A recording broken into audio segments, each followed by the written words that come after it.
Sabe aqueles momentos de fracasso que todo mundo passa? Que a gente acha que é o fim da linha? Pois é. E se esses momentos não fossem o fim, mas na verdade um recomeço? É exatamente isso que a gente vai investigar hoje, mergulhando fundo numa das histórias mais poderosas sobre isso, a jornada de Pedro. Usando um devocional como nosso mapa, vamos descobrir como uma falha, daquelas bem feias, pode se transformar no alicerce de um propósito muito maior. Olha só, nossa jornada vai ter 6 paradas principais. A gente começa lá embaixo, no ponto mais baixo, a queda. Depois, a gente vai ver o encontro que muda tudo, entender por que a conexão é mais importante que a missão e, no final, ver como o fracasso vira propósito. Então, bora seguir esse mapa na história de Pedro. Então, vamos lá para a nossa primeira sessão. E ela já começa em um lugar bem desconfortável. O erro. É muito humano querer fugir das nossas falhas, né? Fingir que não aconteceram. Mas a história de Pedro ensina justamente o contrário. O primeiro passo para a cura não é negar, é encarar a verdade de frente. A queda dele não foi o fim, mas foi o doloroso e necessário ponto de partida. Tenta imaginar a cena. O pátio lotado, acusação no ar, um clima de medo total. E bem no meio desse caos todo, os olhos de Jesus cruzam com os de Pedro. E o ponto aqui, segundo a fonte, não era um olhar de raiva nem de decepção. Era um olhar de um amor tão profundo, mas tão profundo, que conseguia confrontar a verdade nua e crua daquele momento. Ali, naquele exato instante, tudo mudou para ele. 3 vezes.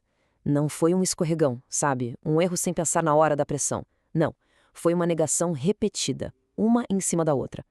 É essa repetição que faz o fracasso de Pedro ser tão pesado.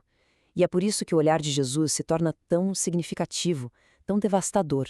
E para piorar, isso tudo não aconteceu escondido, num cantinho. A negação foi pública, na frente de uma fogueira, com gente olhando.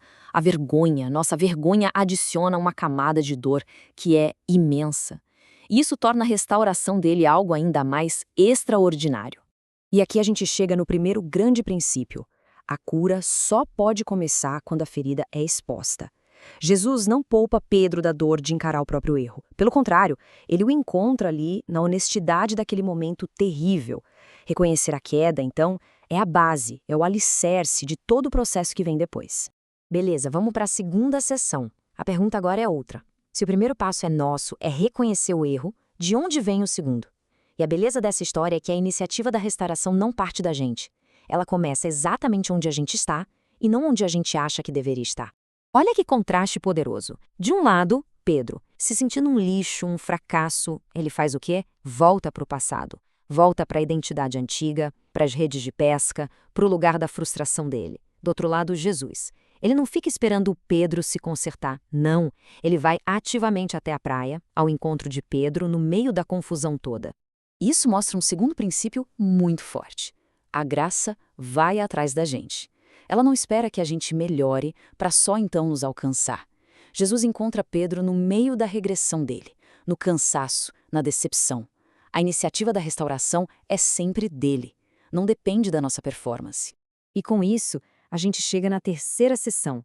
Depois de encontrar Pedro, o que Jesus faz? Ele já chega cobrando? Exige uma explicação? Não. A forma como ele age revela uma ordem de prioridades que muitas vezes a gente inverte completamente. Essa ordem aqui é fundamental. Antes de qualquer sermão vem a comunhão.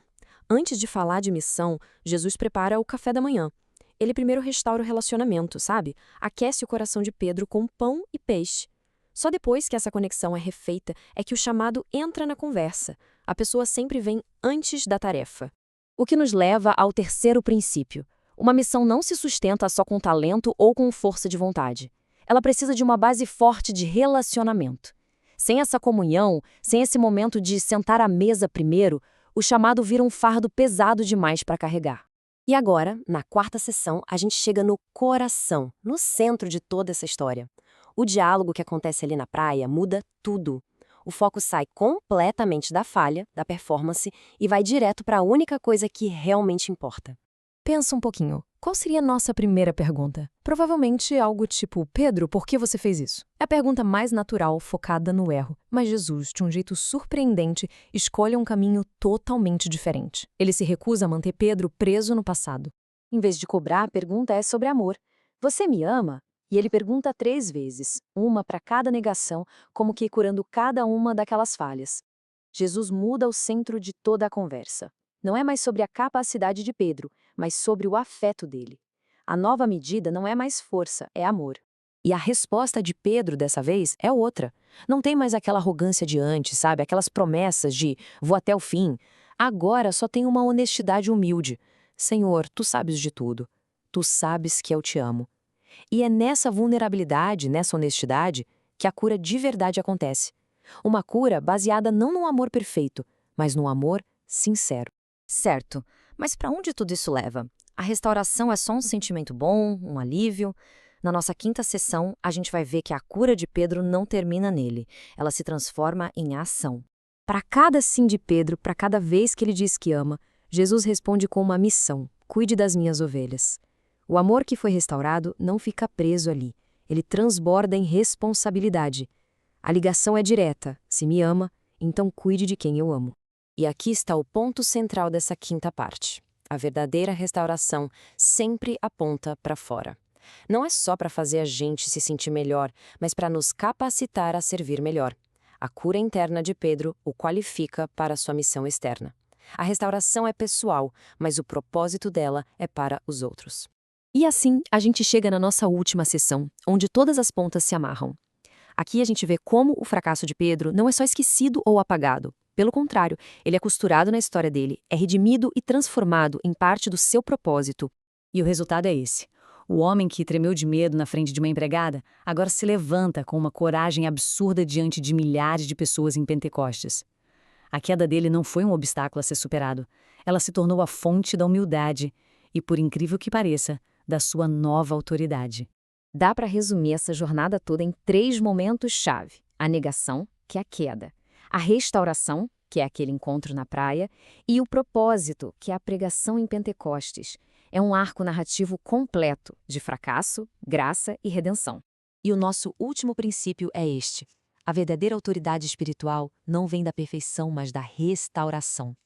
É porque Pedro conheceu a graça na própria pele, na própria fraqueza, que ele pode liderar os outros não com arrogância, mas com uma autoridade autêntica, forjada na humildade e na gratidão. E para fechar, vamos refletir sobre essa frase final que guiou a nossa análise. A restauração não nos leva de volta para o ponto onde a gente caiu. Ela nos impulsiona para o lugar do nosso chamado. Não é sobre voltar a ser quem éramos, mas sobre ser transformado. A falha, quando é tocada pela graça, não é o fim da história. Na verdade, ela se torna parte do nosso propósito.